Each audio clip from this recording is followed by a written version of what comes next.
آپ کہتے ہیں کہ یہ تو فوراً شروع کرنے والی بات ہے، اس کے بغیر تو ہوگا نہیں معاملہ، لیکن یہ بھی ایک مشکل سی بات کم سے کم لگتی ہے کہ ہم یہ کہیں کہ یہ سب منظم ہو جائیں گے، جبکہ غیر منظم کرنے والے جو ہیں وہ تو بے تحاشا ہیں اور بہت زیادہ کام کر رہے ہیں.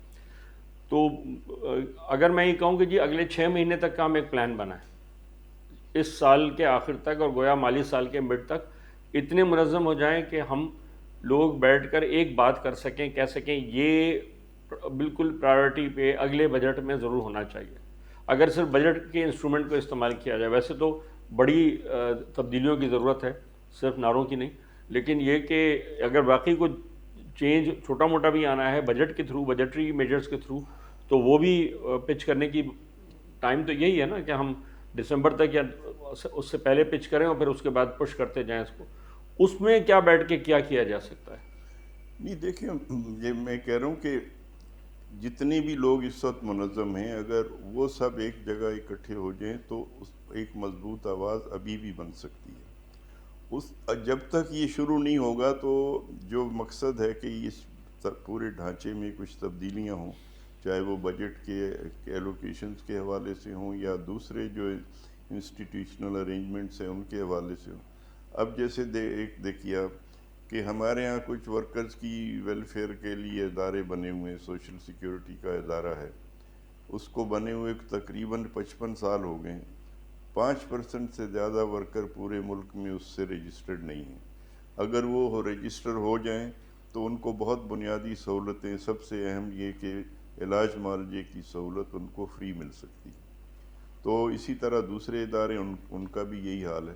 تو اب اس کے لیے بھی کوئی منظم آواز نہیں ہے ہماری. تو وہ جب ہی ممکن ہوگا کہ پورے ملک کی بنیاد پر ایک ایسا پلیٹ فارم اکٹھا بنے اور جو ان بنیادی مسئلوں کو اٹھائے جو ایک ورکر کے نہیں ہیں، ایک یونین کے نہیں، بلکہ تمام لوگوں کے ہیں.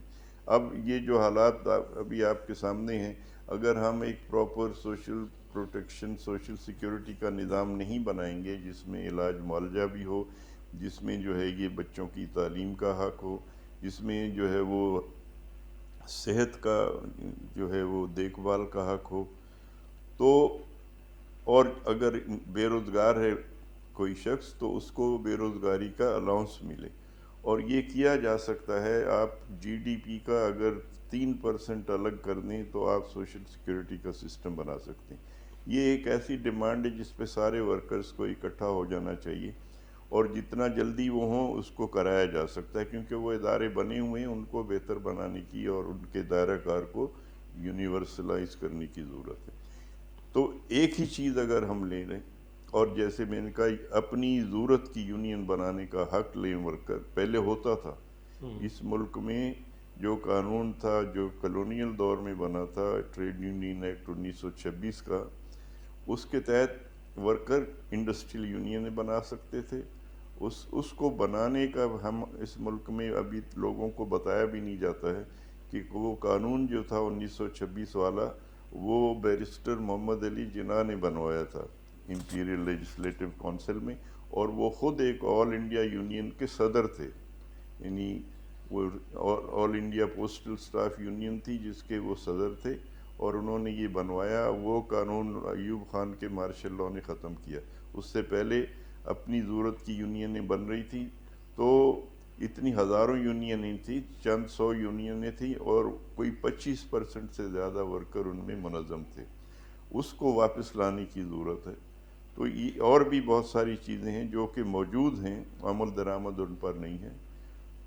ان کے اوپر ورکرز کو اکٹھے ہونا پڑے گا اور اس کی کوشش ہو رہی ہے. مطلب امید تو ہماری یہ ہے کہ اگلے 6 مہینے میں یہ ہو سکے گا، اس پر کام ہو رہا ہے. اچھا، تو یہ جو سیاسی جماعتیں اس وقت 3 سیاسی جماعتیں ہیں گویا جو ملک کی کے انتظام کو سنبھالے ہوئے ہیں، مرکز میں وفاق میں، اور پنجاب اور خیبر پختونخوا میں پی ٹی آئی کی حکومت ہے، سندھ میں پیپلز پارٹی کی حکومت ہے، اور بلوچستان میں گویا بلوچستان عوامی پارٹی کی حکومت ہے. کون سی حکومت ہے جس سے ہم، کون سی سیاسی جماعت ہے جس سے ہم یہ امید لگائیں کہ بھئی اگر ان سے بات کریں تو کچھ تو آگے بڑھنے کی کوئی کہانی بنے گی؟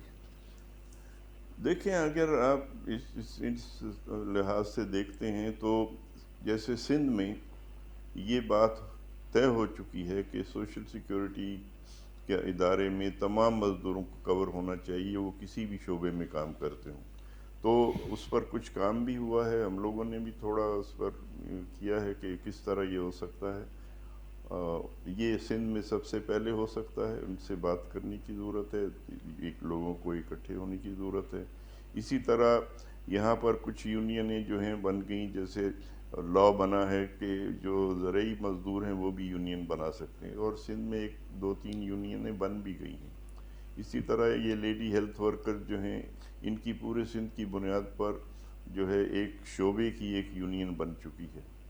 تو کچھ چیزیں ہیں یہاں ذرا زیادہ اگر ہم پش کریں ورکر اکٹھے ہو کے تو سب سے پہلے یہی ہو سکتا ہے، اور وہ کرنا چاہیے. گویا ہمیں جو امیدیں لگانی چاہیے وہ سندھ میں لگانی چاہیے، اس لیے کہ سندھ میں مزدور جو ہیں وہ زیادہ آرگنائزڈ بھی ہیں اس وقت، اور جو وہ بنے ہیں قوانین وہ بھی شاید تھوڑے سے فیوریبل ہیں. حکومت کتنی فیوریبل ہوگی یہ تو آگے چل کے پتہ چلے گا. بہت بہت شکریہ آپ کا کرامت صاحب. یہ خواتین آزاد 2021 کا بجٹ آپ کے ساتھ ہم یہیں ختم کرتے ہیں، لیکن ہم کوشش کریں گے کہ آگے چل کر کبھی وقتاً فوقتاً ہم بیٹھ کے ریویو کرتے رہیں کہ دیکھیے کیا کیا ہوا اور کیا کیا نہیں ہوا. یہ جو 8 مزدور تنظیمیں ہم سے ملی اس دوران، ان میں سے بہت سو نے ہم سے کہا ہے کہ وہ چاہیں گی کہ ہم آگے چل کے اور ایشوز پہ ریویو پروگرام کریں.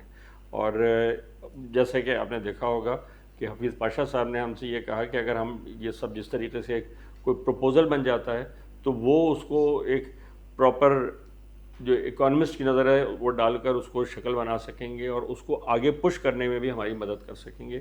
یہ انہوں نے ہمارے پروگرام میں ہی کمنٹ کیا ہے. خواتین حضرات، اس پروگرام کے ساتھ اتنا ہی، اجازت دیجیے. اللہ حافظ.